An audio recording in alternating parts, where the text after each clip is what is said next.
días, compañeros, compañeras. Supongo que se oye bien, así, ¿no? Que esté un poco lejos. En primer lugar, felicitar a Nazanín por su exposición, muy ilustrativa, muy esclarecedora, y felicitar por la celebración de este debate. Yo soy de los que pienso que la primera vez que se hace una cosa no hay que quejarse de que no se hacen más, sino felicitar porque se empiezan a hacer. Y yo tengo una amarga experiencia en la dirección de Izquierda Unida, una no varias, ¿no? Una que quiero destacar, y es que cuando sucedió lo de Grecia, propuse con Fran y Yolanda Díaz que se celebrase un debate, se aportaran documentos y discutieran la experiencia de la claudicación del gobierno de Tsipras. Se aprobó, ¿eh? ¿La habéis tenido vosotros? Yo no. Entonces, bueno, vamos a empezar. Es cierto que esta discusión es producto de la necesidad, pero podríamos decir que la guerra de Siria ha llamado a las puertas de Europa, a través de los refugiados, a través de las noticias, la propaganda, no solo por nosotros, no solo para Izquierda Unida, sino para la opinión pública en general. Por lo tanto, es absolutamente necesario pronunciarse, dar una respuesta a esto. Ahora que hacen 100 años de octubre, quedamos pocos en esta sala que cuando entramos en política solo hacía un poquito más de 50 de la Revolución Rusa. Y claro, en ese otro medio siglo casi han cambiado muchas cosas. Y eso lo tenemos que tener en cuenta. Sin entender la contrarrevolución capitalista en Rusia y en China, es imposible entender lo que está pasando en Siria.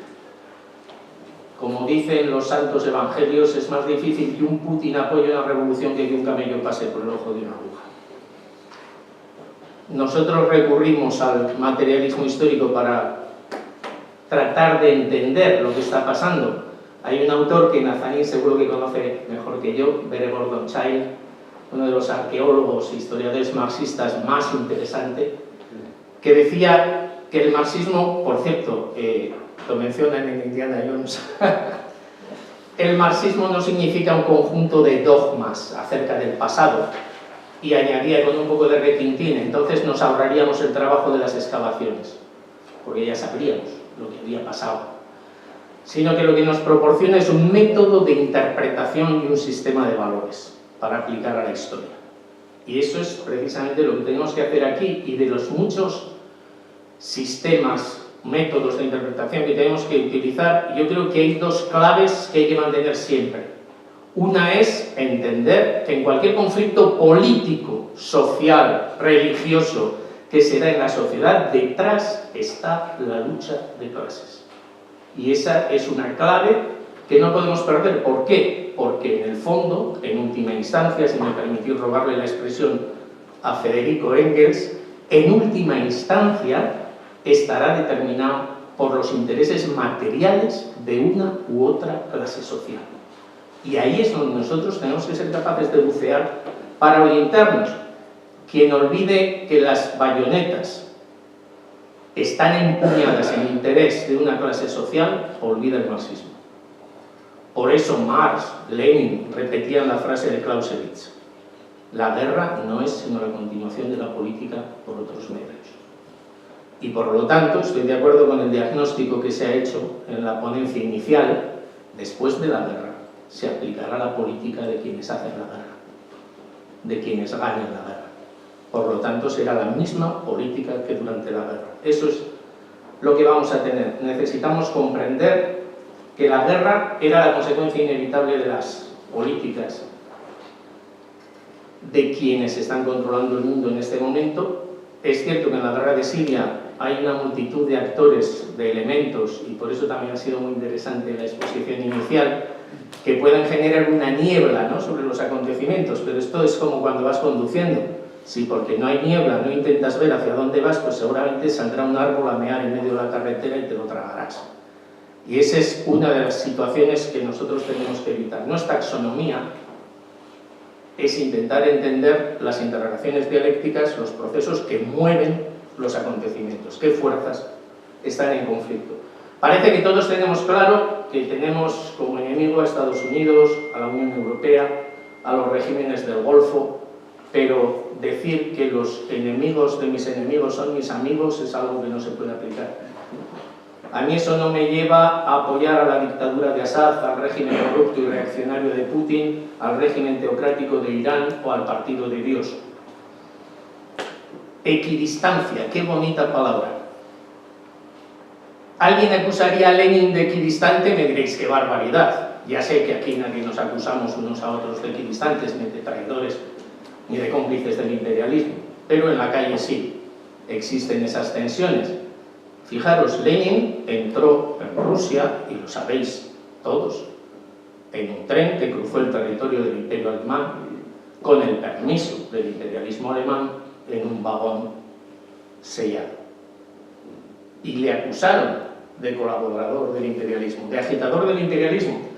Es curioso, cuando existen las condiciones para que algo se dé y la chispa viene de fuera, se puede decir que la Revolución de Octubre es una intervención exterior del gobierno alemán, en parte sí, pero nunca se hubiera dado si no hubiera habido condiciones y un partido bolchevique dentro de esa situación.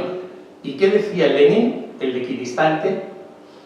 Si hay una guerra entre dos esclavistas, uno que tiene 100 esclavos y otro 200, para llegar a un reparto más equitativo de los esclavos, decir que eso es una guerra defensiva o de defensa de la patria es falsificar la historia, y en la práctica es engañar a la gente sencilla, a los pequeños burgueses y a los ignorantes por hábiles esclavistas. Pues quien así engaña es la burguesía imperialista a los pueblos, valiéndose de la ideología nacional y de la idea de la defensa de la patria, en la guerra en la cual los esclavistas libran entre sí para consolidar y reforzar la esclavitud. Si lo hubiera dicho yo, alguien, no aquí, pero fuera de aquí, podría llamarme equidistante. Pero bueno, es el camarada Lenin y yo lo apoyo al 100%.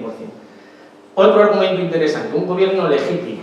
Este es un argumento de mucho interés y que además hay que discutir.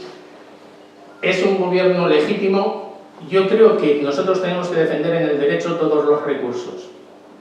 Y Enrique seguro que está de acuerdo conmigo, por lo menos en eso, indubio prorrevolucionario. Siempre hay que utilizar esos recursos y se utilizan. Ahora bien, ¿el que utilicemos quiere decir que nos los creemos? No. Ese es mi punto de vista. Como diría Marx, es su derecho, no nuestro derecho. La ley que rige la sociedad, incluido el derecho internacional, está hecho por las clases dominantes, no es nuestro derecho. Sería un gobierno legítimo el de Corea del Sur, que había sido elegido en unas elecciones en 1948 y con el respaldo de la Organización de Naciones Unidas respaldó la intervención del imperialismo norteamericano en una guerra de 3 años con varios millones de muertos.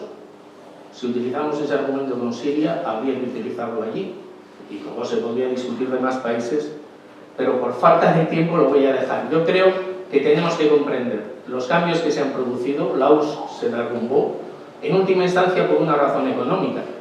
Digo, en última instancia, en el sentido en que lo diría Engels, por la incapacidad de elevar la productividad del trabajo humano por encima de la productividad del trabajo humano que estaba alcanzando el capitalismo.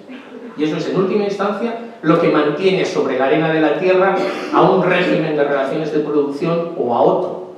Y por eso fracasó y se perdió, y lo que tenemos ahora es una reacción capitalista. Y es un hecho nuevo en la historia. Daros cuenta de que nunca había sucedido. La Revolución Francesa tuvo su terminador, es decir, un cambio en la forma política, pero jamás retrocedió en la forma de las relaciones de propiedad, jamás.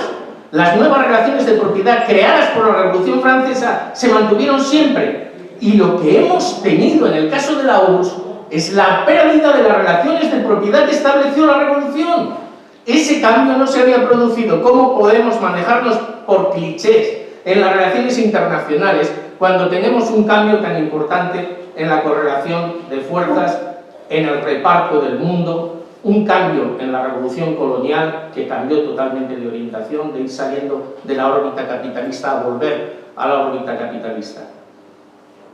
Y para terminar, si me da tiempo, por lo menos dejando muchas cosas en el tintero, yo creo que había un campo de enfrentamiento, y quería mencionarlo claramente. La década de los 2000, de final de los 90, primeros 2000, Es un cambio similar al de la URSS en Siria en un sentido solo, en el sentido de saqueo de la propiedad estatal para formar una nueva burguesía. Entonces eso genera una exacerbación de la lucha de clases. ¿Hay chispas que vienen del exterior? Probablemente, pero lo que hay en 2011 es una población, y esto es importante, que no tiene vinculación con el pasado del partido Baas. Porque un 50% de la población en ese momento tiene menos de 25 años, llegando a un paro que supera el 30%. Eso lo que provoca es lucha de clases dentro de Siria. Pero no hay un partido bolchevique, no hay ni siquiera un partido capaz de organizar a esos jóvenes hacia la toma del poder y la transformación de la sociedad. Y eso es lo que permite la corrupción de toda la situación. Eso es lo que permite la entrada del yihadismo, etc. Pero la única manera de acabar con el yihadismo sería que el pueblo sirio tuviera en sus manos su destino. Lo vemos con los kurdos, con todos los problemas de los kurdos. Un pueblo que considera que cada palmo de tierra que defiende es su tierra, la defiende hasta la muerte, pero no lo defiende para una pandilla de parásitos y dictadores que le gobiernan.